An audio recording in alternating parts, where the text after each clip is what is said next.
The Lord had me meditating on this one specific scripture all of yesterday, and this is what it reads. It's Mark 14, verse 38. It says, "Watch ye and pray, lest ye enter in temptation. The spirit truly is ready, but the flesh is weak." Jesus was talking to Peter, James, and John to stay up with him and watch and pray in the hour because he was about to be betrayed into the hands of Judas. This essentially is a depiction of the times we're in right now. We are literally in the last hours of the end days, right? And so God is calling us to stay up, watch, because our spirit is willing, but our flesh is weak. The temptation that Jesus Christ is referring to in this passage may not be something that you've been previously struggling with, like addiction or fornication, especially if you've already surpassed that and it no longer tempts you. But he's talking about the temptation of the flesh. You see, he told these disciples to stay up and watch with them, but their body began to grow tired, their eyes began to grow heavy, and instead of praying, they let their flesh take over and fell asleep.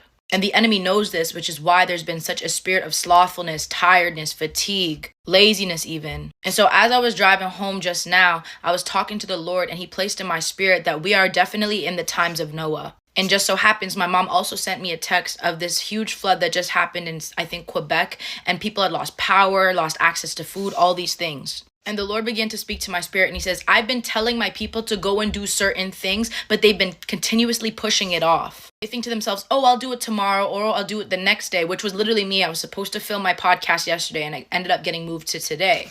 And the Lord said, we are in the times of Noah. What if Noah didn't start building that ark when I told him to, and then the flood came? It would have been done for him. It's the same thing with us. The reason the Lord is calling you to do whatever you need to do to glorify him is so that his gospel, his word can get out to the nations. And so whether it be a fear of what other people are going to think of you, whether it be out of fear it's not going to be successful, if God ordained it, there will be success to it. But not for our own glory nor our carnality, but for the Lord. Remember that everything that we're doing in these end times is to spread the gospel, that Yahweh will receive all the glory. And so if you've been sitting on something for days, weeks, months, that's too long to be sitting on it. If the Lord has called you to do it, get up and go do it. Again, remember, the enemy cannot stop your destiny, but he can make you delay it or abort it.